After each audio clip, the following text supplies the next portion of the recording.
Amu TV, the stories behind the scenes.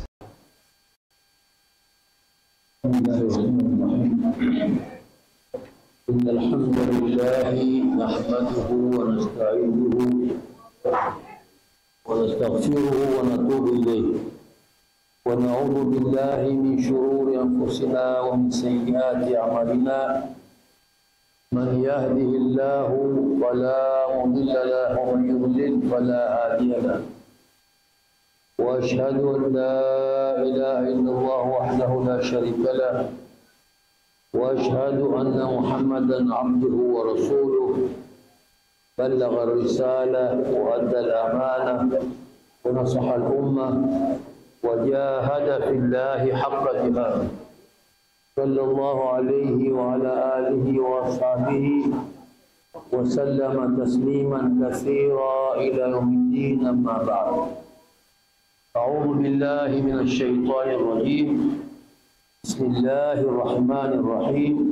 والعصر إن الإنسان لفي خسر إلا الذين آمنوا وعملوا الصالحات وتواصوا بالحق وتواصوا بالصبر.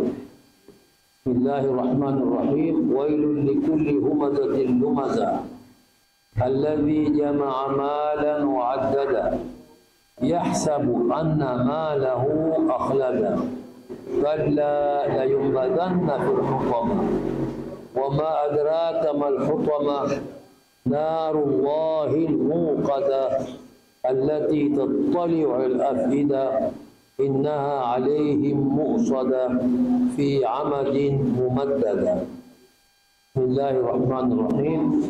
ألم تر كيف فعل ربك بأصحاب الفيل ألم يجعل كيدهم في تضليل وأرسل عليهم طيرا أبابيل ترميهم بحجارة من سجيل فجعلهم كعصف مأكول.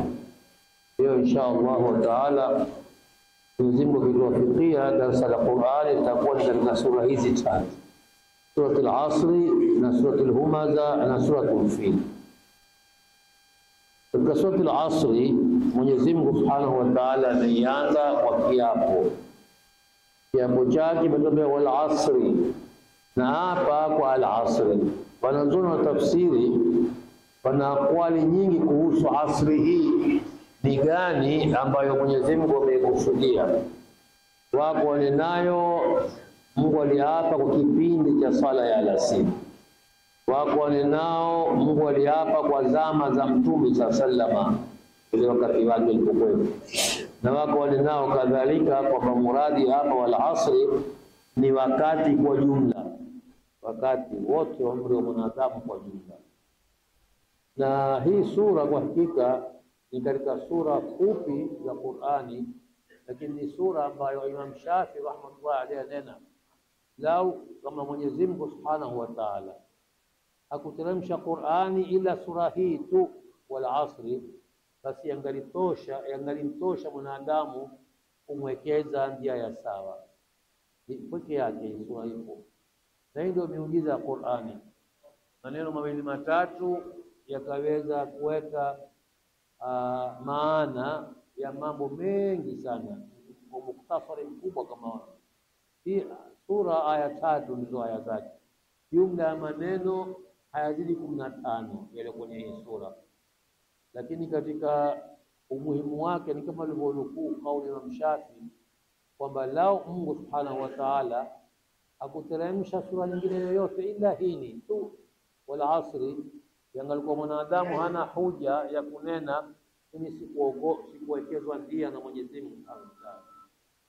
Na kwa umuhimu wa sura hii masahaba radhiallahu ta'ala anhum wakati wao walikuwa wakidirikana hawaepukani mpaka mmoja msomee mwende sura hii wal asri kwa sababu ya umuhimu yaliyomo ndani yake. Mwenyezi Mungu ameapa wal asri, na hapa kwa wakati, na hapa kama tunaona mara nyingi Mwenyezi Mungu hapa ni khiari yake kuapa kwa atakacho, kuapa kwa viumbe zake mbalimbali. Na katika jumla ya viumbe zake aliapa kwa maisha ya Mtume Muhammad sallallahu alaihi wasallam, la umruka innahum la fi sakratihim ya'mahun.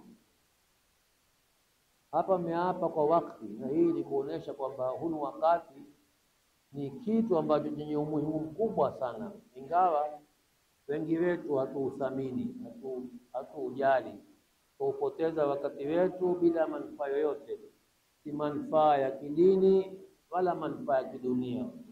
Lao mtu atahesabu ama atawanga saa zake za kila siku namna anazotumia, takuta saa ama dakika ambazo huzitumia kwa mambo pengine yale ya ibada kama sala na kusoma Qur'ani ni muda mchache sana akilinganisha na saa ambazo huzitumia kwa mashughuli mengine.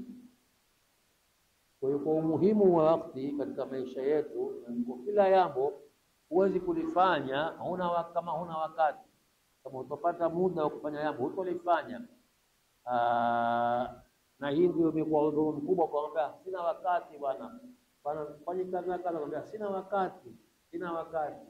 Na kila mtu wakati wake ni hono. Hakuna kwa mtu mwingine una wakati wa saa 26 na 8 na 5, mwingine 24. Tute kila mtu una wakati sawa na mwende. Kila mmoja wa siku una saa 24 usiku na mchana. Sasa tofauti ni mipangilio ya kuutumia ule wakati. Wako utumiao kwa nidhamu mzuri, kaweka taratibu zao, kafanya hili kwa muda kadhaa, kafanya hili kwa muda fulani na namna hiyo. Wala asri, na apa kwa wakati, innal insana la fi khusrin. Jawabu la kiapo Mwenyezi Mungu aliyotumia hapa ni neno hili, innal insana la fi khusrin. Hakika mwanadamu aitukieo yoyote, mwanadamu aitukieo upo katika hasara, yani amehadaika kwa wakati wake. Na thamani ya wakati namna iliyo kubwa, na namna mtu upotezao wakati wake asijali, kuwa ameingia katika hasara ama amehadaika. Amehadaika kama fanya biashara ambao badala ya kupata faida kwa rasilimali yake, yeye hupoteza na ile rasilimali pia. Na wakati ama umri wa mtu ndo rasilimali yake, rasilimali yake kubwa ni umri wake. Kwa hiyo ndio maana Mtume sema katuambia siku ya kiyama mwanadamu hataondoka mbele za Mwenyezi Mungu mpaka aulizwe mambo mane.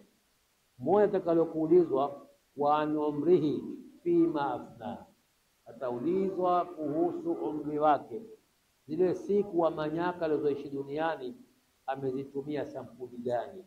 Ule umri ndio rasilimali yake.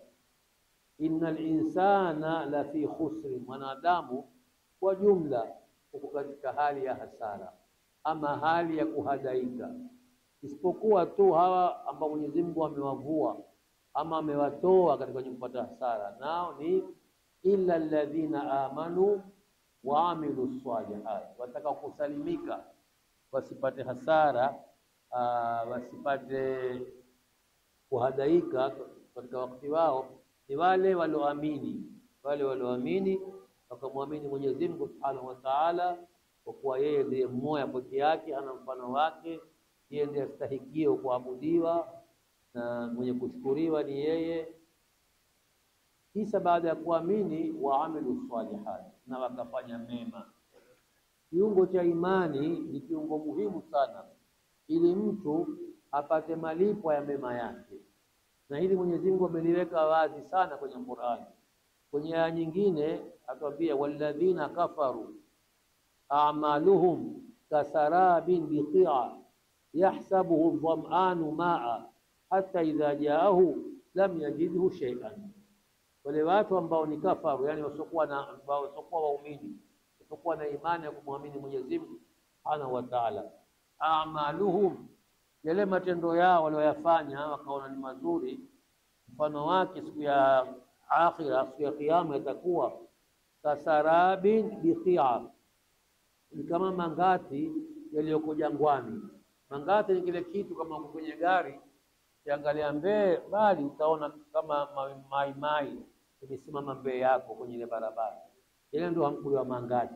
Huu ndio mfano Mwenyezi Mungu Subhanahu wa Ta'ala aliopiga kuhusu watu wasokuwa waumini, yale wayafanyayo hata kama ni mazuri kiasi gani, maadam hayakuwekwa yule msingi wa imani siku ya hisabu, siku ya kiyama, itakuwa mfano wake ni kama mangati yaliyoko majangwani, yahsabuhu dham'anu ma'a, ule mwenye nyota, mwenye kiu akiyaona yale mangati, kwa kuwa yeye una nyota, akili yake mwambia ile ni mai tu, kaza mwendo tukasikilie pale na sipate mai. Hata idha jaahu, mpaka kihudhuria pale mahala alipoona ile ni mai, lam yajidu shay'a, hakuna chochote kweupe, hakuna mai, hakuna kisichokuwa mai, lakini macho yake itamuonesha kwamba ile ni mai, lakini hali ni kitu hakiko kamwe, ni macho yake tu umuhada. Kwa hiyo hii ndio hali itakayokuwa ya watu ambao hawakuwa waumini ulimwenguni, hata kama walifanya mazuri mema sabuni gani, akhira hawatapata kitu. Ama ulimwenguni Mwenyezi Mungu ayamwelea mwenye namna ya kuwalipa, atawalipaie, atawapa malipo yako sabuni gani. Katika sura nyingine kuhusu ambayo Mwenyezi Mungu atuambia, mathalul ladhina kafaru bi rabbihim a'maluhum karamadin ishtaddat bi fi yawmin 'asif la yaqdiruna mimma kasabu ala shay. Mfano mwingine Mwenyezi Mungu aliopiga kwa watu ambao wasiokuwa na imani, kisa wakaofanya mambo ya faida ya maana. Atuambia mathalul ladhina kafaru, wale watu waliomkanusha Mwenyezi Mungu, kafaru bi rabbihim, waliomkanusha Mwenyezi Mungu, waliokosa kumwamini Mwenyezi Mungu, a'maluhum, matendo yao, zitendo zao walizofanya ulimwenguni, mfano wake karamadin, ni kama ivu, ishtaddat bihi rih, ivu ambalo limevumiwa na upepo mkali, tena siku ya upepo, fi yaumi asif, siku za upepo, na upepo kavumia mambo yao mkali, tena la yaqdiruna ala mimma kasaba, hawezi kupata chochote, itakuwa na upepo zote. Kwa hiyo kuwa na imani ni kitu cha msingi katika mtu kupata malipo, lakini imani peke yake haikamiliki, haitoshi. Kuwa na imani tunatakaokuwa maadam huna matendo mazuri, waamilu salihat, na wakafanya mema, amanu waamilu salihat, hawa ndio watakao kusalimika na hasara, watapata hasara, au ndio ambao hawatohadaika katika ile rasilimali yao ya umri.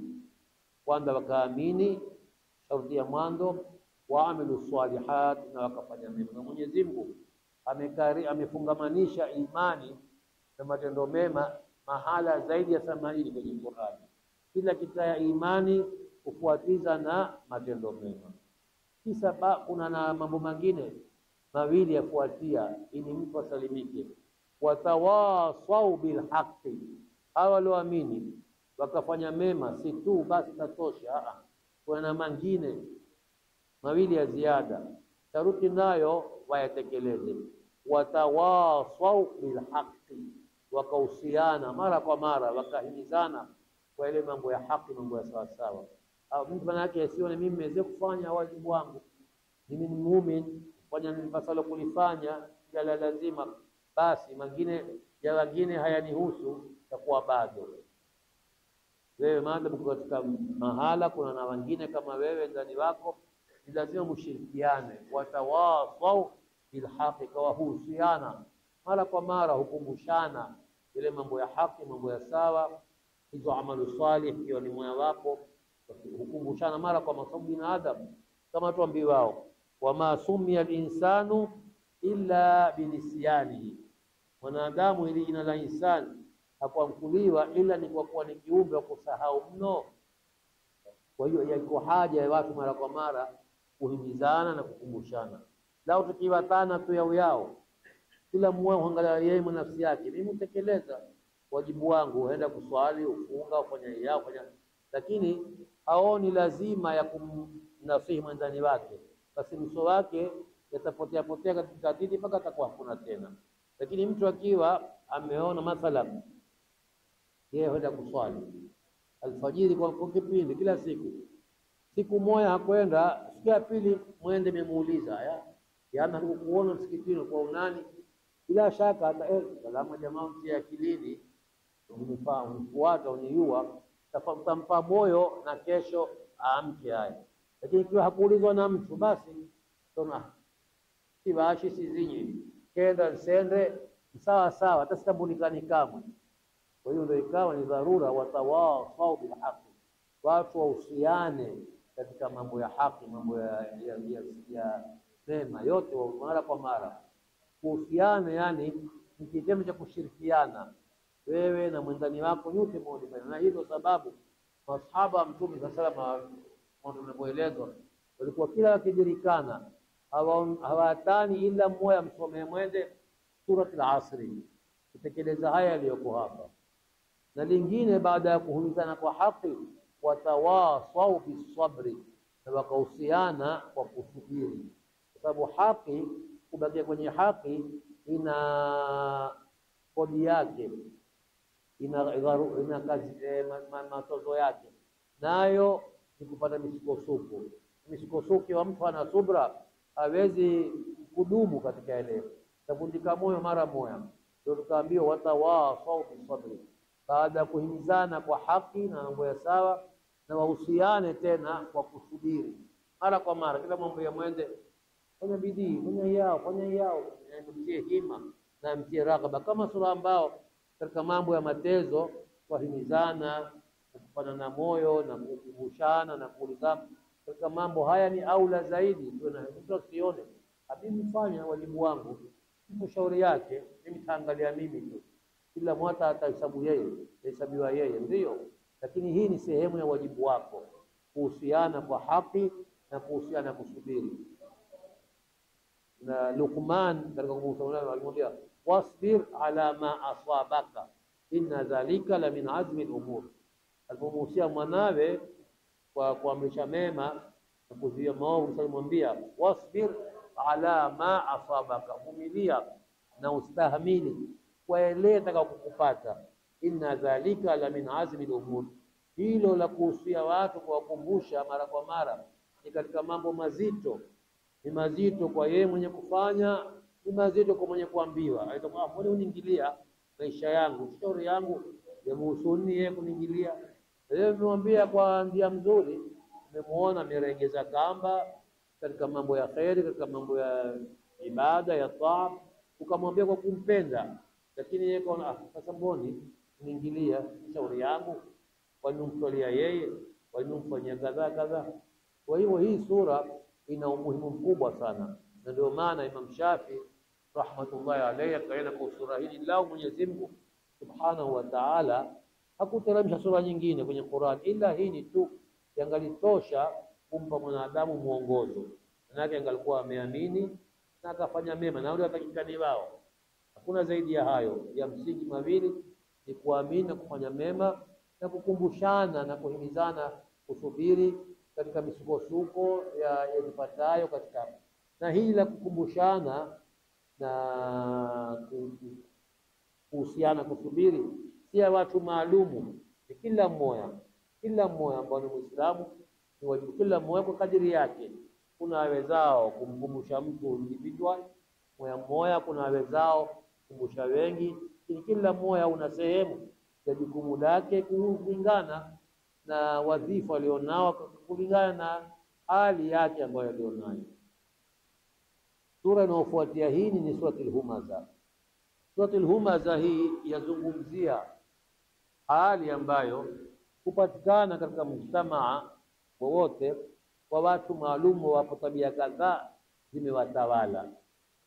Lazima pazungumza na wailun likulli humazatin lumaza.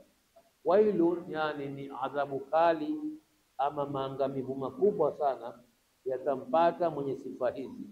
Humazatin lumaza, mtu ambao yeye ni mwenye kutia ila wendani wake tu, fahan, kwani kila mtu kwake yeye kila mtu.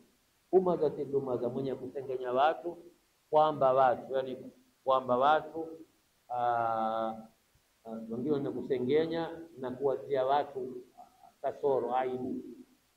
Yeye mwangalia mtu haoni yale mazuri yake 10 hayaoni, taona nusu yabo ambalo lisilokuwa zuri, basi ndio hamu yake ni kuangalia. Na wako watu namna hiyo, wao utafiti ndani wao tu, leo na kadhaa, leo na kadhaa, leo badala ya mtu kama tuliambiwa aangalie mwenyewe kwanza, kisha angalia na wengine.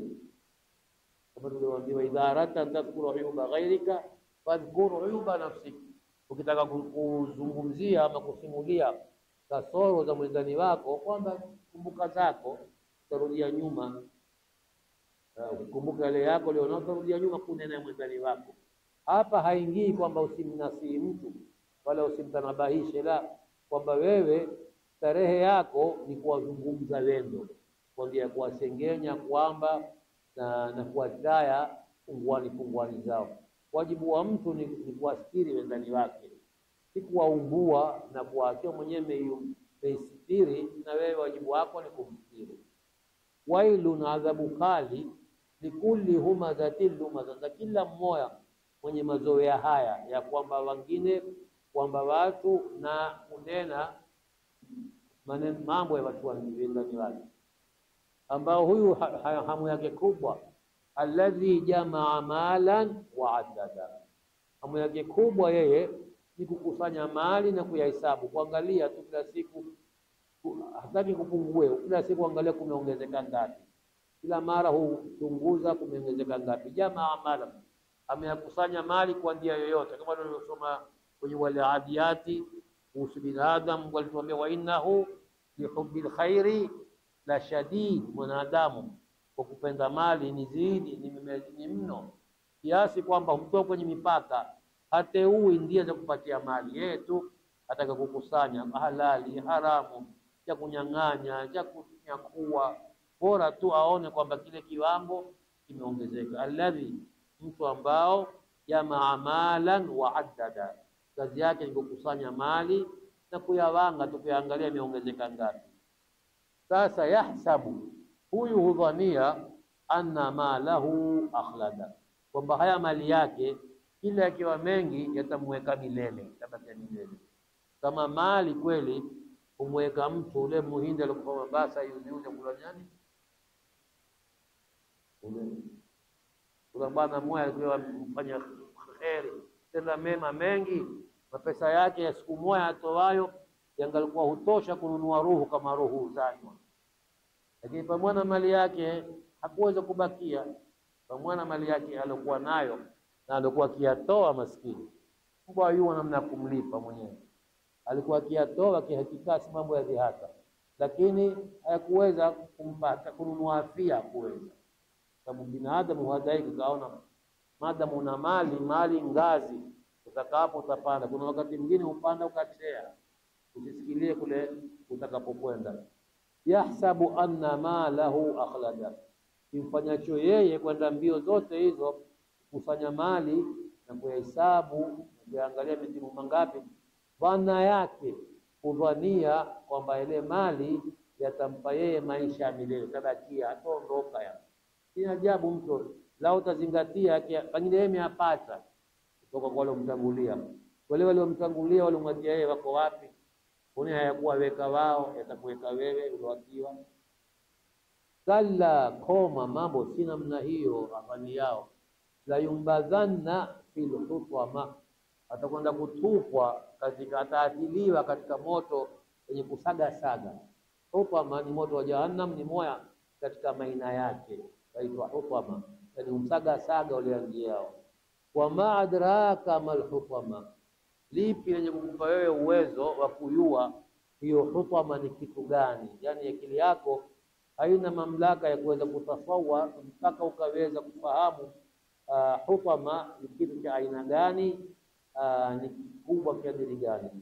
Narullahi almuqada, hiyo hutama ni moto, tena moto maalumu kwa Mwenyezi Mungu Subhanahu wa Ta'ala. Almuqada, umedororomeshwa, yani si moto wa kawaida tuliozoea kuona ama kusikia, lakini hono ni moto maalum. Mwenyewe Mwenyezi Mungu Subhanahu wa Ta'ala ndio wao ni mkubwa, ni mkali kadiri gani. Allati, moto ambao tataliu ala al-afida, upana mpaka kwenye zifua za watu. Zile zifua zilizokuwa zikiwapekea kuna na wandani wao kuwasengenya na kuwafuata na kuwaadhiri na namna hiyo, hizo zitakazo ule moto utawatekeleza mpaka sehemu hizo. Innaha alaihim musada, kisa situ si kwamba uko huru wewe ukipendeza ngao kimbie wewe. Innaha alaihim musada, moto hono wamefungiwa, wako ndani, si ndani ya moto tu, wamefungiwa. Ngao Nabii Allah Ibrahim alayhi salam alitoka kwenye moto, lakini hawakuwa wamefungiwa.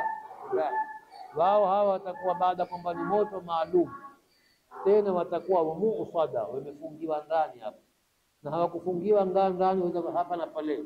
Fi amadin mumaddada, kwenye ziguzo zilizonyoshwa, yani wamefungwa kama pingu kwenye zigo.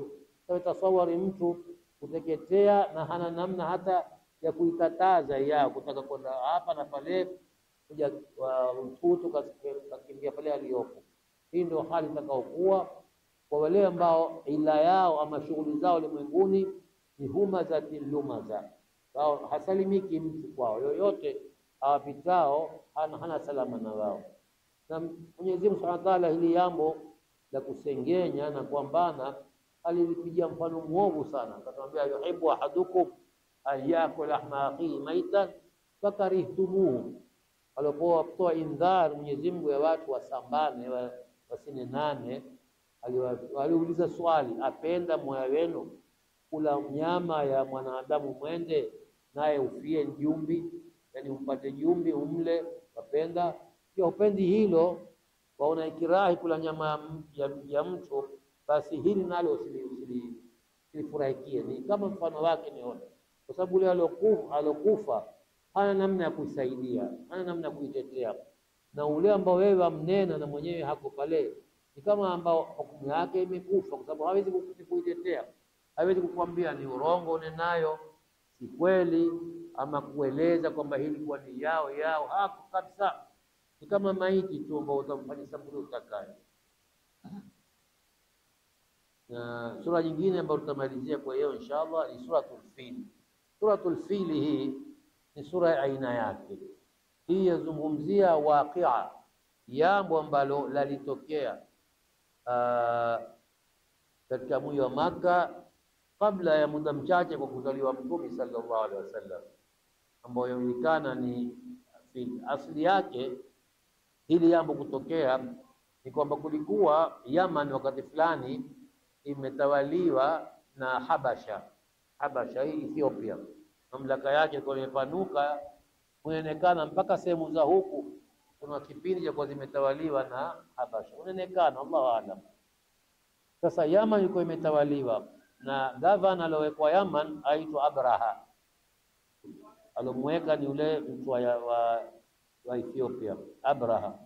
Abraha kwa huko Yaman aliona kwamba Waarabu jinsi yao wote wanamui wautukuza sana, kwenda hapo kila mwaka kukusudia kwenda kufanya ibada zile ibada zao za ushirikina, lakini wote wenda hapo wote. Sasa yeye kwa kuwa ni daula yake ni dola kubwa na Waarabu ni watu hawana dola yoyote, watu tu wako waishi majangwani, mume nguvuze, nyonge msonge, ndio nidhamu yao ya maisha. Lakini wote wenda hapo, kanena basi mimi nitaka hawa Waarabu wote badala ya kwenda huko wendako wa Yaman, tawajengea jumba kubwa maridadi nzuri, hapo sasa cha kutia katika lile jumba. Kisha katoa ilani, tangazo kwamba kila Mwarabu pahali aliyopo aye uhiji Yaman. Sasa wale Waarabu wao wana sababu ya kuikumbatia ile Makka, kwa sababu itikadi yao kwamba wao ni wajukuu wa Nabii Ismail, na Nabii Ismail na babake Ibrahim ndio walioijenga ile Al-Kaaba au walioifufua Al-Kaaba. Sasa wao wana uhusiano wa ziada na Al-Kaaba, kwa ni nyumba nzuri, ni maridadi, ni kubwa, ni kwa kuwa wao wahisi kwamba ile ya wahusu kwa upande wa Nabii Ismail alayhi salam. Sasa walipokuwa watu hawendi kule, na kuonekana kwamba kuna Mwarabu mmoja alikasirika kwa kitendo hiki cha Abraha, akenda badala ya kwenda kuabudu kule kaenda kati ya choo kama reaction yake kwamba wewe umefanya yao, umetia dhahabu na hapa sisi tutakutilia uchafu huu. Huyu naye akaona kuwa yeye kufanya hili hapa, na mimi basi adhabu yao tawavundia kabisa hilo jumba lao walilolialo. Akafunga jeshi kubwa ambapo Waarabu walikuwa hawezi kupambana nalo. Jaribu ndiani wote walishindwa, kasagwa. Katika jeshi lake alitia kiumbe ambacho Waarabu hawakiisi, katia ndovu. Ndovu kwa wao ni sehemu katika ile jeshi, yani waonao tu tosha kufanya hofu wakiona jeshi liao na huongozwa na ndovu. Then psychological war waweza hawa watu. Basi likenda ile jeshi likapita ndiani kadha paka likakaribia Maka. Ilipokaribia Maka wakashika hayawani walioko karibu na Maka pale. Kisa huyu Abraha akatuma mtu akamwambia, nenda Maka mwambie mkubwa wao. Maka alikuwa haina mfalume, kwa na mzee wa Mungu. Wakati huo mzee wa Mungu alikuwa ni babu yake Mtume sallam au bibi Mtume Abdul Muttalib. Nenda kamwambie sisi hatukuya kuwaua wao. Sisi tumetoka hako, lengo letu ni kuivunda tu hii nyumba. Ikiwa watatoa hata sisi na hili tutakalo tulifanye, sisi hatuna haja na watu. Hatutaki kuwaua watu, tunataka kuvunda nyumba. Lau atataka kufanya ushindani basi atakiona cha mtema kuni. Abdul Muttalib akamwambia yule Mtume, akamwambia nenda tena, akiwa yeye hata kizita basi mwete. Kiwa hakupinga ndio mwete. Kaambiwa Abdul Muttalib akapekwa kwa Abraha. Kenda ule unena alipomuona ule Abdul Muttalib zii zake namna alokuya, mimi kaona si haki mimi ukati yule kiti huyu kumweka chini, na pia watu wangu watanidharau kimweka yeye pamoja na mimi kwenye kiti changu.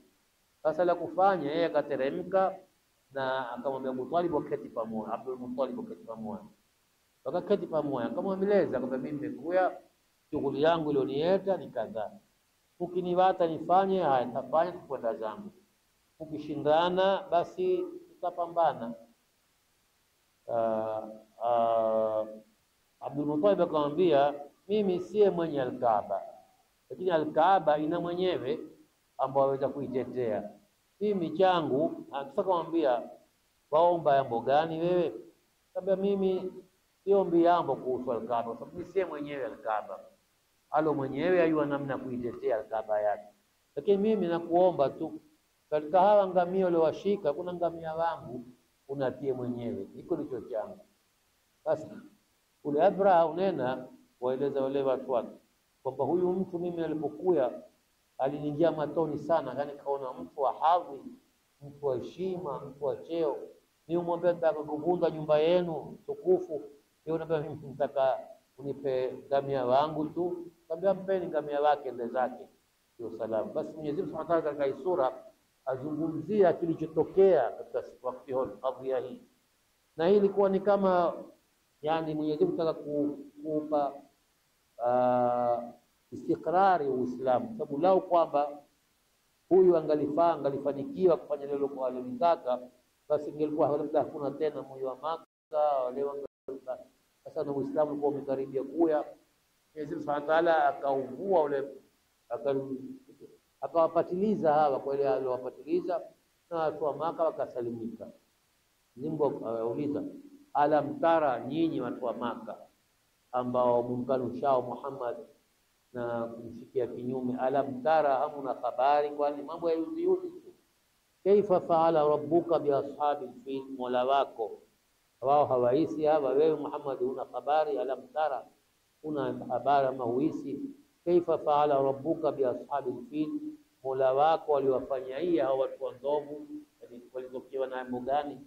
Wanako watu wako Mtume sallama alizaliwa katika mwaka wa ndovu, ule mwaka ambao hawa walikuya ndio mwaka waliozaliwa. Na zamani kabla ya Uislamu hawakuwa na takwimu maalum, kalenda maalum.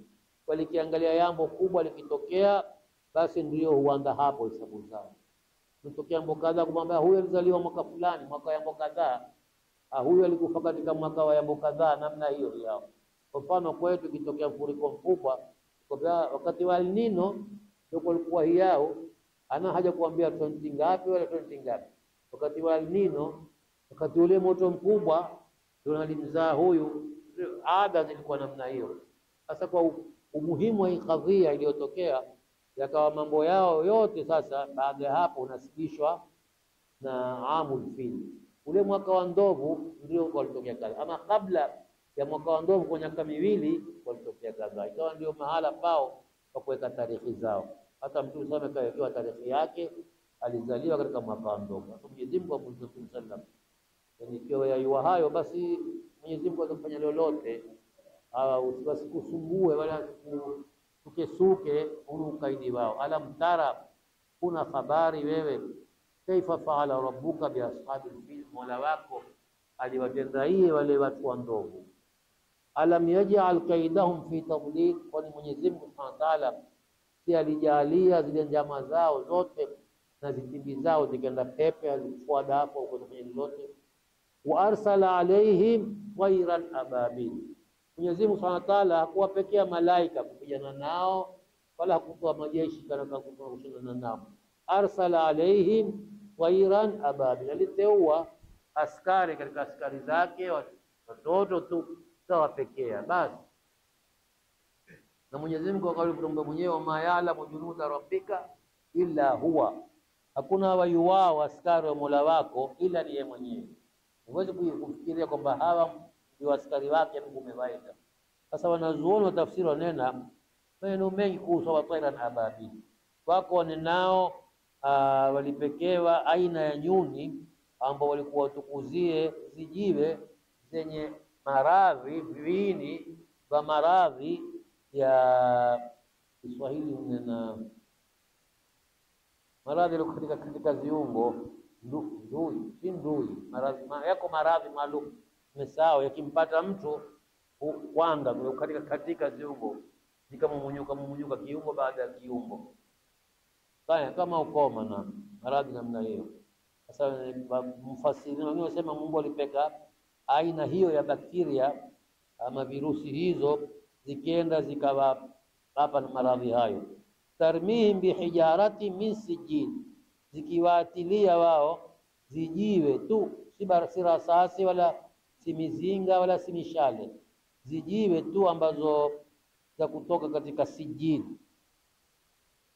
Nasema taqdhifu bihijara min tin mutahajjir, hiyo sijil ni uongo uliokuwa zijiwe, uongo ambao umekuwa zijiwe maalum, yani wakawa wakiwatupia wakiharibika ziwiliwili zao katika fajaalahum kaasfin maakul, Mwenyezi Mungu akawafanya hilo jeshi lote kama manyasi yaliyotafunwa. Yani ukiwa manyasi makavu kisa yakatafunwa na hayawani kayatupa, ndio namna waliokuwa hao siku hiyo, irada ya Mwenyezi Mungu Subhanahu wa Ta'ala alowapa. Kwa hiyo inshallah tutakomea hapa, tukifikia tutakwenda katika fiqh sasa, na kujaliwa uhai kiweko tutamaliza juzu ya amma. Billahi tawfiq.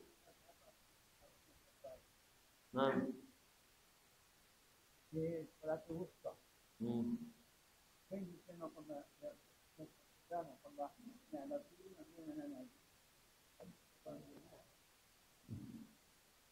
swali la Amar anena kwamba kuna swala wa salati al-wusta ni gani? Kauli rajih, kauli ya wengi ni kwamba as-salatu al-wusta ni sala ya alasiri. Labda wako na baadhi wanao ni dhuhuri, lakini kauli ya wengi wanena kwamba ni sala ya alasiri, ndio wakuliwa salatu al-wusta.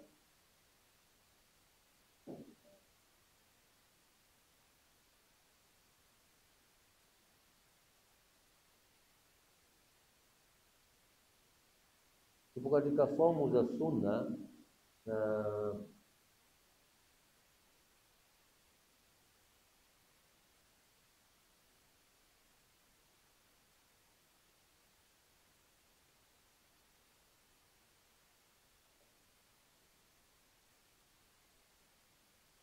jana tulikoma siamu Daud, kufanya Nabii Allah Daud alayhi salam alijifunga siku kwa siku. Nilimwambia afdalu siyam ahabu siyami ila Allah siyamu Daud, kana yasumu yawman wa yuftiru yawman. Yani somo ipendekeza zaidi kwa Mwenyezi Mungu ni somo Nabii Allah Daud ambao alikuwa akifunga siku moja na kila siku ya pili, yani siku kwa siku, zikipi sana zile siku. Sasa somo nyingine ya sunna ni somo ashru Dhulhijja, funga siku 10 na mfungo 3. Ni siku 9 lakini kwa ama tamkuliwa siku 10. Thabata fi sahih al-Bukhari, hii imethubutu في صحيح البخاري katika hadithi ya Ibn Abbas ya Nabii sallallahu alayhi wasallam kutoka nena ma min ayamin, hakuna mitana. Mitana ndio kile mitano kusudia kipindi cha mtana. Kuna masiku bora kuliko mengineyo, hii nyakati za mtana. Kuna mitana bora, al-amalu salihu fiha ahabu ila Allah min hadhihi al-ayyam, yani ayyam al-ashr. Hivyo hakuna nyakati za mtana ambazo katika mitana hiyo amali njema yapendekeza zaidi kwa Mwenyezi Mungu. Amali tukio njema mtu akifanya katika mtana hono yapendekeza mitana hiyo yapendekeza zaidi kwa Mwenyezi Mungu kuliko hizi siku 10, yani 10 za mfungo 3. Qalu, masahaba kataka ufafanuzi, wakamuuliza ya Rasulullah, wala jihadu fi sabilillah, hata mtu kwenda jihadi katika njia ya Mwenyezi Mungu amali yake haitokuwa kama wakati hono?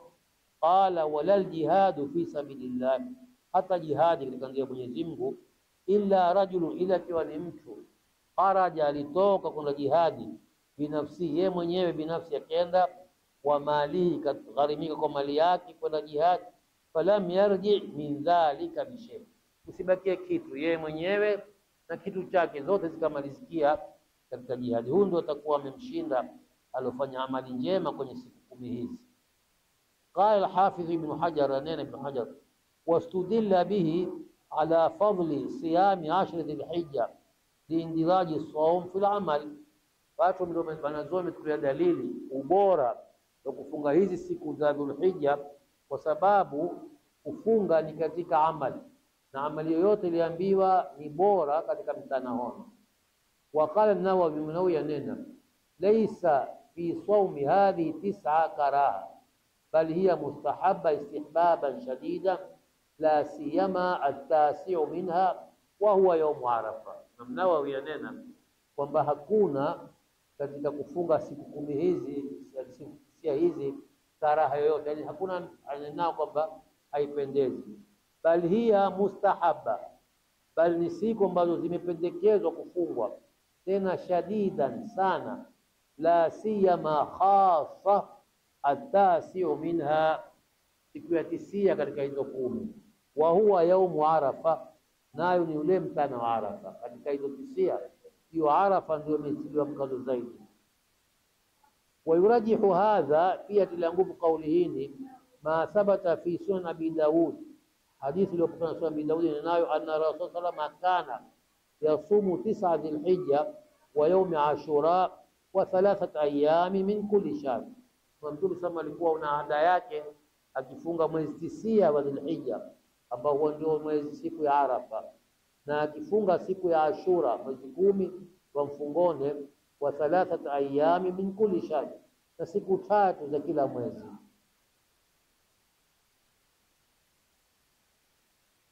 Kisha hapa kuna tanbih, yani uzunduzi fima yataallaqu bi sawmi Rajab. Hii saumu ya Rajab ni maarufu sana na watu wengi kuifunga Rajab.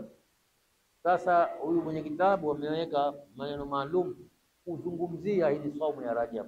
Anena lam yathbut, haikuthubutu fadilat al-ifrad li sawmi shahr Rajab, fadla makhsus ya kufunga mwezi wa Rajab kama Rajab, wala siyam ayyamu min, wala kufunga siku kadhaa katika Rajab, bal siyamuhu, bal kufunga Rajab kabaki shuhuri, ni kama miezi mingine.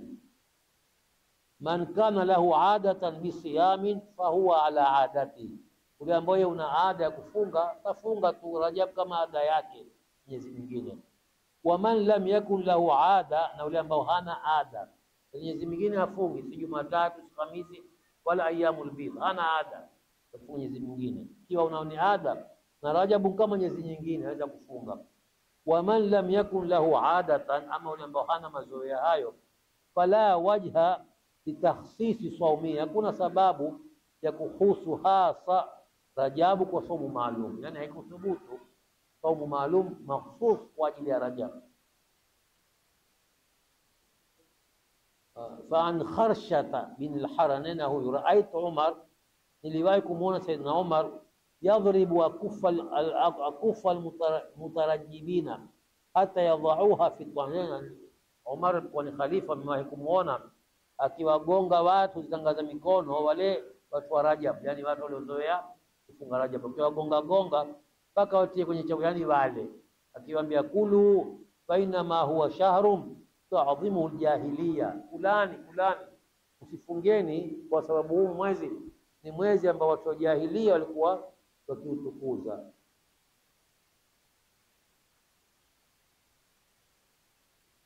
Al-Albani ayafafanua hili hiki ni Sayyidina Umar, anena Sayyidina Umar naha Umaru an sawmi Rajab al-mafhum min darbihi lilmutarajibina laysa nahyan lidhat. Sema hili katazo Sayyidina Umar iliyofahamika katika kuwaziwia wale wenye kufunga Rajab, si kwa ajili ya kuziwia kufunga kwenyewe kabisa, bali sababu yake likai yaltazimu siyamahu wa yatamawah kama yafaluna bi Ramadhan. Asema basi lazimishe kuifunga ile Rajabu wakaona kama Ramadhani. Baadhi ya watu wanaitikadi kwamba yeye ni lazima afunge Rajab.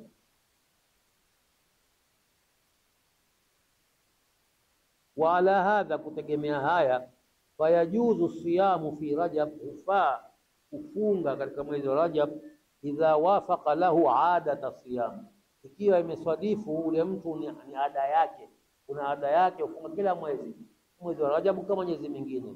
Wa amma in khassahu au i'taqada, ama kihusu Rajabu khassa, ama kaitakidi anna lisiyami fadila khassa, fahadha la dalilu alayhi. Kwa Rajab ina ubora maalum, hili halina dalili, hakuna dalili iliyothubutu kwamba Rajab ni mwezi mahsusi una fadhila maalum, ni kama mwezi mwingine. Kwa kuwa tu Rajab ni katika ashhurul hurum, ile iliyotajwa Mwenyezi Mungu, minha arba'atun hurum, miongoni mwa hiyo ni Rajab. Kisha baada ya hapo ni katika al-ayyamul manhiyu an siyamiha. Wabona kwamba ibada ya saum ni ibada bora, ibada tukufu, lakini kuna siku tumeziwiwa tusifunge, haifai kufunga siku maalum. Nayo kwanza annahu an siyami yawm al-eid wa huma yawm al-fitr yawm al-adha. Kwanza ziloziwiwa ni kufunga siku za Eid, Eid al-Fitri na Eid al-Adha. Mkiwa hadithi ya Abi Hurairah ninayo anna Rasulullah sallallahu alayhi wasallam naha an siyami yawmayn, yawm al-adha wa yawm al-fitr. Sema kwamba Mtume sallallahu aliziwia watu wasifunge siku mbili katika mwaka, siku ya Eid al-Fitri na Eid al-Adha, Eid ya mfungo kwanza na Eid ya mfungo tatu. Pia kuna hadithi ya Aisha ninayo naha Rasulullah sallallahu alaihi wasallam an saumaini, Mtume aliziwia saumu mbili watu wasizifunge, yaumul fitr wa yaumul adha, siku mbili hizo za Eid.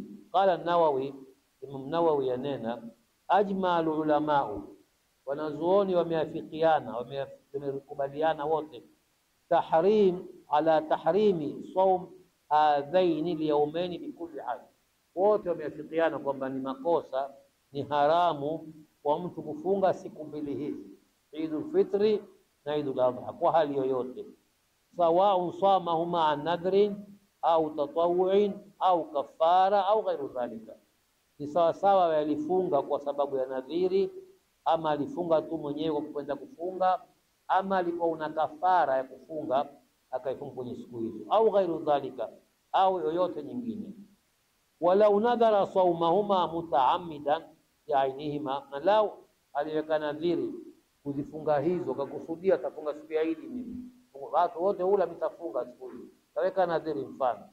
Qala Shafi'i, Shafi'i anena kuhusu mtu huyu, la yanaqidu nadhruhu, nadhiri yake haina ilipo, haikuwa nadhiri yake, nikaweka nadhiri mimi, nimeweka nadhiri tafunga siku ya Eid, ina nadhiri imeweka. Shafi'i anena nadhiri yake haiko, haina mahala, haina mashikwa, wala yalzamuhu qada'u, wala haimpasi kulipa.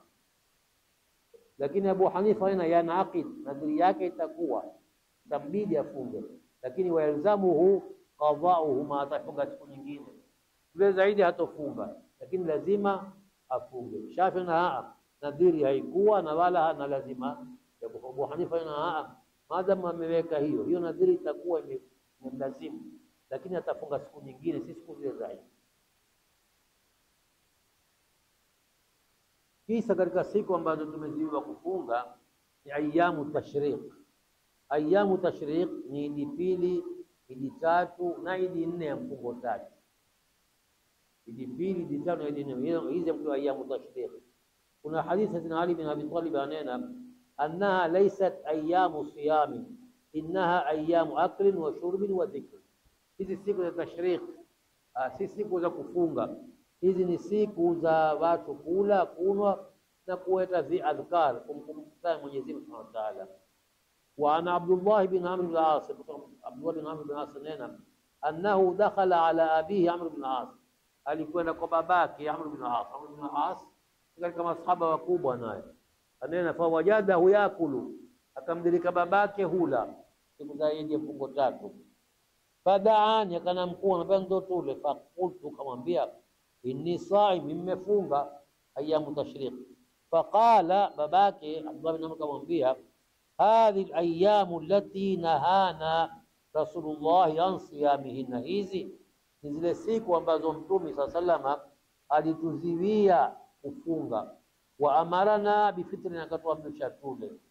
Wa ala hadha, kutegemea maelezo haya mtangulia, fayahrumu siyamu hadhihi al-ayyam, ni haramu kufunga siku hizi ayyamu tashriq, yani Idi pili, Idi tatu na Idi nne ya mfungo tatu. Wala yurakhasu fi siyamiha, hakuna ruhusa kufunga ila kwa mtu mmoja tu, illa lilhaj, ila kwa mtu aliyoko hija, alladhi lam yajid alhadiya, ambao alipaswa kutinda asipate cha kutinda. Katika ibada ya hija kuna baadhi ya mambo ukiyafanya fidia yako ama kafara yako huwa ni kutinda mbuzi, kondoo, ukatoa kafara. Sasa akakosa, Mwenyezi Mungu alituambia faman lam yajid, ambao hakupata hiyo kafara ya kutoa, fasiyamu 3 ayamin fil haji wa 7 idha rajatu. Hukumu yake mtu huyu ni afunge siku 3 kule kule hija, wakati wa hija, na siku 7 atakapokurudi. Ndio kwa 3 lazima. Sasa ikiwa safari yake haina muda, itabidi aondoke, kila kitu tayari imeswalifu, siku za kufunga 3 zile ayyamu tashriq, hutaruhusiwa kwa dharura hii wafunge kule kule siku za ayyamu tashriq, kwa sababu lazima yake ni afunge kiweko kule kule, na kingoja ayyamu tashriq zimalizike, hata safari itakuwa mbokondoka. Sasa kwa dharura hii wataruhusiwa. Wa ana Aisha, pia pokewa na Aisha wa Ibn Umar, qala wanena lam yurakhas fi ayami tashriq an yasumna illa liman lam yajid alhadiya, haikutolewa nafasi kufunga siku za ayyamu tashriq ila kwa mtu tu ambao yeye hakupata cha kutinda, hakupata ile fidia ya kutoa.